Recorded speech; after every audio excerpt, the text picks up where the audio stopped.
Good morning students, welcome back to social science class. Dear students, आज की इस video में हम तुगलक डायनेस्टी को कंटिन्यू करेंगे। ओके, तो लास्ट वीडियो में हमने क्या डिस्कस कर लिया था? तुगलक डायनेस्टी के two rulers, Ghiyasuddin Tughlaq and second Tughlaq ruler is Muhammad bin Tughlaq. अब इस वीडियो में हम नेक्स्ट जो रूलर था तुगलक डायनेस्टी का, फ़िरोज़ तुगलक, उसके बारे में स्टडी करेंगे। So let's get start the reading of this topic. Firoz Tughlaq, time period क्या है इसका? 1351 to 88 CE। Muhammad Tughlaq had no son. Muhammad bin Tughlaq का कोई भी सन नहीं था। हिज कज़न, उसके चाचा का एक बेटा था, Firoz Tughlaq, was made the sultan after his death. तो उसकी डेथ के बाद जो उसका कज़न था, कज़न ब्रदर फ़िरोज़ तुगलक, वो सुल्तान बना। After becoming the sultan he adopted the policy of appeasing the nobles. जैसे ही वो सुल्तान बना तो उसने एक पॉलिसी अडॉप्ट की। क्या अडॉप्ट की? जो नोबल्स थे उनको खुश करने की, अपीजिंग। इससे पहले जितने भी सुल्तान हुए हैं उन्होंने क्या किया है? नोबल्स को अवॉइड किया, उलेमास को अवॉइड किया। बट फ़िरोज़ तुगलक जैसे ही सुल्तान बनता है तो वो ऐसी पॉलिसी अडॉप्ट करता है जिसमें नोबल्स, उलेमास और ऑर्थोडॉक्स क्या होते हैं? जो पुरानी सोच के लोग होते हैं, रूढ़िवादी होते हैं, ट्रेडिशनल्स होते हैं, तो उन मुस्लिम्स को स्ट्रेंथन करने लगा और उनको अच्छी पोजीशंस दी, यानी ये खुश हो जाएं तो उसका जो अम्पायर है या उसकी जो वैल्यू है वो ज़्यादा बढ़ जाएगी। तो उसने क्या किया? गद्दी पर बैठते ही एक ऐसी पॉलिसी अडॉप्ट की जिसमें सब लोगों को खुश करने की कोशिश की जो सुल्तानों से नाराज़ थे, जैसे नोबल्स। उलेमास क्या होते हैं? Religious peoples. तो इन लोगों को भी जो है मोहम्मद बिन तुगलक ने बिल्कुल भी एडमिनिस्ट्रेशन के अंदर स्ट्रिक्टली बैन कर रखा था कि वो कोई इंटरफेरेंस नहीं कर सकते। ठीक है, ऑर्थोडॉक्स हैं। तो ये सब मुस्लिम थे। To strengthen his position for this, अपनी पोजीशन को स्ट्रेंथन करने के लिए इन लोगों को फ़िरोज़ शाह तुगलक ने खुश किया। अब कैसे किया? ही अम्पोज जजिया ऑन हिंदूज़। उसने जजिया कर जो था हिंदुओं के ऊपर लगा दिया। And granted land as well as high civil और military officials positions to the ulemas. जजिया क्या होता है? हिंदुओं के ऊपर एक टैक्स होता है। जो हिंदू लोग अपने धर्म की को फॉलो करना चाहते हैं, अपने देवी देवताओं की वर्शिप करना चाहते हैं, तो उनको ये जजिया कर देना पड़ता था रूलर्स को, मुस्लिम रूलर्स को। और उसने लैंड को, ग्रांटेड लैंड क्या होता है? जो अनुदान दी जाती है, दान में जो ज़मीन थी। और सिविल और मिलिट्री ऑफिशियल्स, इसमें उलेमास की पोजीशन जो है हाई कर दी, यानी कि मिलिट्री और जो सिविल ऑफिशियल्स थे उसमें उलेमा की ज़्यादा भर्ती कर दी। He was a staunch Sunni by faith. वो बिल्कुल स्टोंच सुन्नी क्या होता है? कट्टर सुन्नी मुसलमान था। ठीक है, मुस्लिम्स के टू सेक्ट्स हैं। जो मुस्लिम लोग हैं ना, उनकी विचारधारा के अकॉर्डिंग उनको दो धाराओं में बांटा गया है। टू सेक्ट्स में एक कौन होते हैं? सुन्नी मुसलमान, और दूसरे होते हैं शिया। शिया थोड़े काइंड नेचर के होते हैं, बट जो सुन्नी होते हैं वो बहुत ही ज़्यादा स्टॉन्च, कट्टर, यानी अपने धर्म के प्रति बहुत ज़्यादा कट्टर होते हैं। दूसरे रिलीजन को बिल्कुल भी वो टॉलरेट नहीं करते। तो ये भी एक कट्टर सुन्नी मुसलमान था। He considers himself as a servant of God. तो उसने अपने आप को क्या डिक्लेयर किया हुआ था? कि वो भगवान का एक नुमाइंदा है, एक सर्वेंट है। He change the policy of Alauddin Khilji, Muhammad Tughlaq, of separating religion from administrations. तो उसने ये पॉलिसी ही चेंज कर दी जो अलाउद्दीन खिलजी और मोहम्मद बिन तुगलक ने शुरू की थी। क्या पॉलिसी थी कि एडमिनिस्ट्रेशन से धर्म को दूर रखना। तो अलाउद्दीन खिलजी ने भी ऐसा किया था, उलेमास को बिल्कुल बैन कर दिया था कि वो स्टेट के मामलों में इंटरफेयर नहीं करेंगे। ऐसी मोहम्मद बिन तुगलक ने किया, बट फिरोज शाह तुगलक ने उनको एडमिनिस्ट्रेशन के अंदर हाई पोस्ट दे दी, उलेमास को, नोबल्स को, ऑर्थोडॉक्स को, ताकि वो खुश हो जाएं और उसकी जो वैल्यू है वो बनी रहे। He made many reforms to redress the grievances. Grievances क्या होती हैं? कंप्लेंट्स। तो उसने बहुत सारे अपने टाइम पीरियड में इसने भी रिफॉर्म्स किए। तो लोगों की जो शिकायतें थी अगेंस्ट मोहम्मद तुगलक अगेंस्ट लोगों की जो ग्रीवियंसेस थी उनको दूर किया। ही कंस्ट्रक्टेड मैनी कैनल्स और टैंक्स। उसने लोगों के लिए, जो पीजेंट्स थे उनके लिए कैनल्स यानी कि छोटी छोटी नहरों का निर्माण करवाया, कंस्ट्रक्शन करवाई, और टैंक्स बनवाए बड़े बड़े जिसमें रेन वाटर को स्टोर किया जा सकता था। और उसी रेन वाटर से वो क्या करते थे? अपने खेतों को पानी देते थे, सिंचाई करते थे। तो इरिगेशंस के लिए ये टैंक बनवाए गए, कैनल्स कंस्ट्रक्ट करवाई गई। The old tanks were repaired. जो पुराने टैंक से उनको रिपेयर करवाया इसने। Land revenue was reduced. और जो टैक्स था लैंड के ऊपर उसको भी कम किया। और market were open to sell the surplus produce. और जो बाज़ार थे उनको भी ओपन कर दिया सरप्लस प्रोडक्शन बेचने के लिए।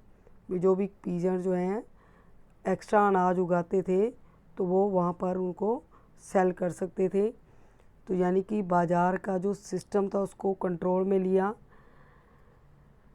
न्यू कॉइन्स ऑफ स्मॉलर डेनोमिनेशंस क्या होता है? करेंसी को चेंज करना। Were also introduced. ठीक है, मोदी जी ने भी, जो प्रधानमंत्री थे, उन्होंने भी हमारे देश की जो करेंसी थी 500 के नोट, 1000 के नोट, उनको डीमोनेटाइज कर दिया था।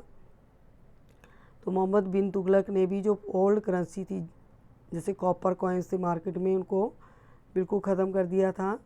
और ही ओपन स्कूल्स। उसने स्कूल खोले। Gave grants to the scholars to promote literary activities. और जो स्कॉलर थे, विद्वान थे, जो टीचर्स थे, शिक्षक थे, उनको प्रमोट किया ताकि लिटरेरी एक्टिविटीज़ करवाई जा सकें। ही हेल्प द पुअर मुस्लिम्स। उसने गरीब मुसलमानों की बहुत मदद की। ही लेड 1200 फ्रूट गार्डन्स। तो उसने 1200 बाग बगीचे बनवाए दिल्ली के आसपास। और फाउंडेड न्यू सिटीज़। उसने बहुत सारे नए शहरों का भी निर्माण करवाया जिसमें फॉर एग्ज़ाम्पल है हिसार, जौनपुर है, फ़िरोज़ाबाद, फ़िरोज़पुर। ये नए शहर जो हैं फ़िरोज़ शाह तुगलक ने बनवाए थे। फ़तेहाबाद भी बनाया था। देखो हिसार ये हरियाणा की एरियाज़ हैं। तो यहाँ पर इसने नए शहरों का निर्माण कराया। He got Sanskrit text translated into Persian. उसने जो भी संस्कृत के ग्रंथ थे उनका ट्रांसलेशन कराया पर्शियन लैंग्वेज में। अब पर्शियन जो थी सुल्तानों की कोर्ट लैंग्वेज थी, ऑफिशियल लैंग्वेज थी, तो पर्शियन में उसको ट्रांसलेट करवा दिया। लास्ट है रूलर तुगलक डायनेस्टी का नसीरुद्दीन तुगलक। ये 1388 में गद्दी पर बैठा और 1412 में उसकी डेथ हो जाती है। He was the last ruler of Tughlaq dynasty. During his time Timur Lang, ठीक है, लिखा हुआ है तैमूर लंग है ये, invaded India and took away large amount of wealth. तो तुगलक डायनेस्टी का लास्ट रूलर हुआ है नसीरुद्दीन तुगलक। और इसी के टाइम में ही तैमूर लंग जो बाहर से आक्रमण करने आया था उसने इंडिया पर अटैक किया और बहुत सारा अमाउंट वेल्थ जो थी वो साथ में ले गया। ही also took with him many Indians artisans. Wealth तो ले ही गया, साथ साथ में वो बहुत सारे इंडियन आर्टिशंस को भी साथ में ले गया। For decorating his capital eight Samarkand. Samarkand जो उसकी एक कैपिटल थी उसको डेकोरेट करने के लिए, उसको आर्किटेक्चरल जो बेस्ट डिज़ाइंस देने के लिए क्या किया, इंडियन आर्टिशंस को उठा कर ले गया। The sultanate lasted only up to 1412 CE। जो तुगलक डायनेस्टी थी वो 1412 तक ही राज में रही। After Timur invasions till Nasiruddin died. ठीक है, तैमूर के इन्वेशंस के बाद नसीरुद्दीन की डेथ हो जाती है। लेटर फिर बाद में क्या हुआ, it got divided into many small kingdoms. फिर ये जो सल्तनत थी पूरा एम्पायर छोटे छोटे जो है किंगडम्स में डिवाइड हो गया।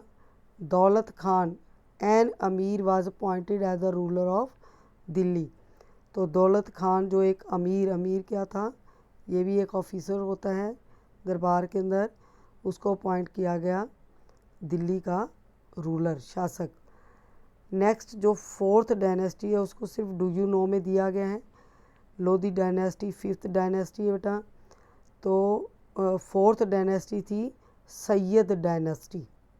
ओके, सैयद डायनेस्टी, इसका इतना ज़्यादा हिस्ट्री नहीं है इसलिए इसको डू यू नो में रखा गया। सैयद डायनेस्टी, इतने पावरफुल रूलर नहीं हुए इसके।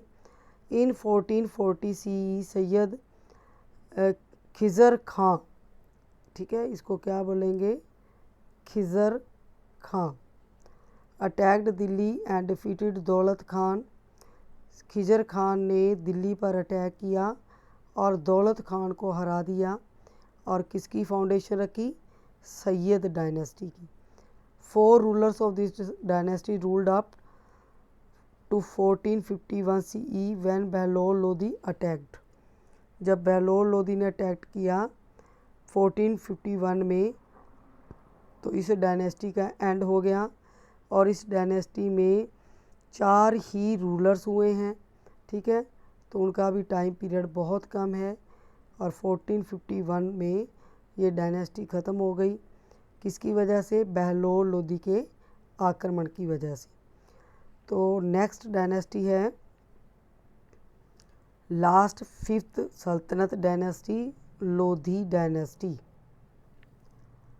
इसका भी रूलिंग टाइम है 1451 टू 1526 CE।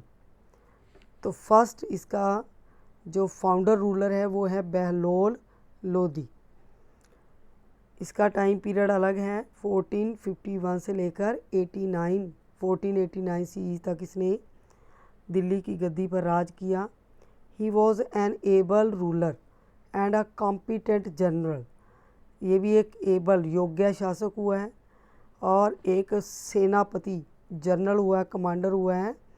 कॉम्पिटेंट यानी कि इसमें एक कुशल सेनापति के गुण थे। He did not rule like a sultan, वो सुल्तानों की तरह राज नहीं किया उसने, बट अ फ्यूडल लॉर्ड सामंत। To please his nobles he declare that he was one among them. तो उसने सुल्तान की तरह अपनी लाइफ नहीं स्पेंड की, एक फ्यूडल लॉर्ड की तरह अपनी लाइफ को स्पेंड किया ताकि जो नोबल्स हैं वो खुश हो सके और अपने आप को उनके जैसा ही बहलोल लोधी ने शो किया कि वो बाकी नोबल्स की तरह ही है, वो सुल्तान नहीं है। सुल्तान होते हुए भी उसमें ये घमंड नहीं है कि वो एक सुल्तान है। तो एक आम नोबल की तरह उसने अपनी लाइफ को जिया। He never sat on the throne, कभी भी वो सिंहासन पर नहीं बैठता था। He suppress the revolt in Doab, annexed Jaunpur और नंबर ऑफ अदर स्टेट्स। उसने अपने टाइम पीरियड में बहुत सारे विद्रोहों को दबाया। ठीक है, जो दोआब में पीजेंट्स ने विद्रोह कर दिया था उनको दबाया। जौनापुर को अनेक्स क्या होता है, मर्ज करना। तो जौनापुर को भी जीत कर उस टेरिटरी को अपनी टेरिटरी में मिला लिया, जौनपुर को, और अदर स्टेट्स यानी कि बाकी जो स्मॉल किंगडम्स है उनके ऊपर भी अटैक कर इसने अपनी टेरिटरी के अंदर मिला लिया। He was a religious person, his rule extended from Punjab to some parts of Bihar. वो बाय नेचर क्या था, धार्मिक, रिलीजियस, और उसने अपना जो रूल था पंजाब से एक्सटेंड करके कुछ इलाके बिहार तक अपने इलाकों में अपने सल्तनत जो एम्पायर में मिला लिए थे। यानी कि उसका रूल पंजाब से लेकर नॉर्थ इंडिया की बात करें तो बिहार तक का जो एम्पायर था वो उसके कब्जे में था। नेक्स्ट रूलर हुआ है लोधी डायनेस्टी का सिकंदर लोधी, 89 से लेकर 1517 CE तक। Sikandar Lodhi succeeded his father, ठीक है।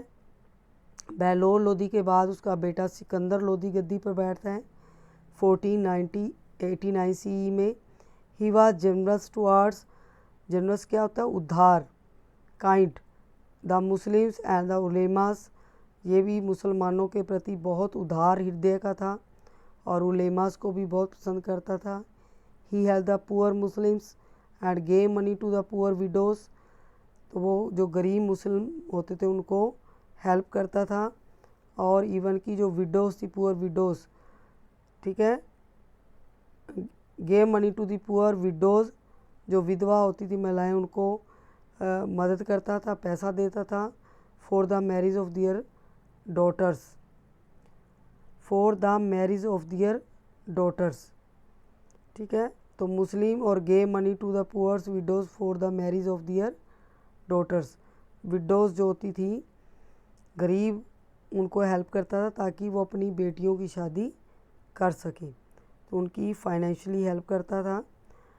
Sikandar Lodhi religious policy towards the Hindus was very harsh और इनटॉलरेंट। हाँ, मुस्लिम के लिए तो वो बहुत काइंड हार्टेड था, बट जो हिंदू थे उनको वो अपना कट्टर दुश्मन समझता था, तो उनके लिए बहुत ही ज़्यादा कठोर था, हार्श था और उनको बिल्कुल भी सहन नहीं कर सकता था। इनटॉलरेंट जो है उसने रिलीजियस पॉलिसीज उसको अडॉप्ट की हिंदुओं के लिए। ही डिस्ट्रॉयड टेम्पल, उसने हिंदू मंदिरों को तोड़ा और उनकी जगह पर किसको कंस्ट्रक्ट करवाया, मॉस्क्यूज़ को। मॉस्क्यूज़ क्या होते हैं, मस्जिदें। ही री इम्पोज जजिया ऑन द हिंदूज़, उसने भी हिंदुओं के ऊपर जजिया को री इम्पोज किया, दोबारा से लागू कर दिया। He founded the new city of Agra, उसने आगरा शहर का निर्माण करवाया। कब करवाया, 1506 CE में, और made it his capital and shifted the centre of power from Delhi to Agra. तो इसके टाइम में ही जो दिल्ली कैपिटल थी सुल्तानों की उसको शिफ्ट करके आगरा ले गया था। तो आगरा भी दिल्ली के साथ ही है, ज़्यादा डिफरेंस नहीं है, डिस्टेंस नहीं है। लास्ट रूलर है लोधी डायनेस्टी का इब्राहिम लोधी, 1570 से लेकर 26 CE इसका जो है रेन पीरियड है। ओके, रेन क्या होता है, राज, यानी ये राजा रहा 1517 से लेके 1526 तक। He became the sultan after his father Sikandar Lodhi, ये सिकंदर लोधी की डेथ के बाद दिल्ली का सुल्तान बनता है। He was an intelligent, able और ब्रेव रूलर, यह भी बहुत इंटेलिजेंट भी था, योग्य और कुशल शासक था। But had to face many rebellions, but इसको भी बहुत सारी विद्रोहों का सामना करना पड़ा। He fail to subdue Rana Sanga of Mewar, अब वो राणा सांगा को रोकने में असफल रहा। ही रिप्लेस द ओल्ड और सीनियर मिलिट्री ऑफिसर्स, अब उसने कुछ कार्य भी किए जब वो राजा बना, तो उसने क्या किया, जो ओल्ड और सीनियर मिलिट्री ऑफिसर्स थे उनकी जगह पर किसको रिप्लेस किया, यंग और ब्रेव ऑफिसर्स को। किस लिए, to strengthen his military power, ताकि उसकी जो सैनिक शक्ति है वो बढ़ सके। तो उसने यंग बच्चों को सेना में भर्ती करना शुरू कर दिया। This displeased many of the old nobles, अब इसकी वजह से क्या हुआ, जिनको सेना से निकाल दिया, जो ओल्ड नोबल्स थे वो उससे नाराज़ हो गए, डिसप्लीज्ड हो गए। दौलत Khan the governor of Punjab rebelled, अब इसी की वजह से जो दौलत खान था उसने, पंजाब का गवर्नर था, उसने क्या किया, इब्राहिम लोधी के विरुद्ध एक रिबेल कर दिया, एक विद्रोह कर दिया और इनवाइटेड बाबर, तो इब्राहिम लोदी का तो वो सामना कर नहीं सकता था, लेकिन उसने क्या किया, बाबर को भारत पर आक्रमण करने के लिए इनवाइट किया। नाम क्या था उसका, दौलत Khan, the ruler of Kabul. कहाँ का रूलर था, काबुल का, टू अटैक इंडिया। अब ये बाबर जो था वो कहाँ का रूलर था, काबुल का। अब इसको इनवाइट कर दिया पंजाब के गवर्नर दौलत खान ने। बाबर कहाँ का राजा था, काबुल, कंधार का। Babur invaded India and met Ibrahim Lodi. Babur ने भारत पर आक्रमण किया इब्राहिम लोदी के साथ। बैटल ऑफ पानीपत के नाम से जाना जाता है। और ये कब लड़ी गई, 1526 में। तो पानीपत का जो फर्स्ट बैटल था वो इब्राहिम लोदी और बाबर के बीच में हुआ। बाबर डिफीटेड इब्राहिम लोदी। बाबर ने इब्राहिम लोदी को हरा दिया।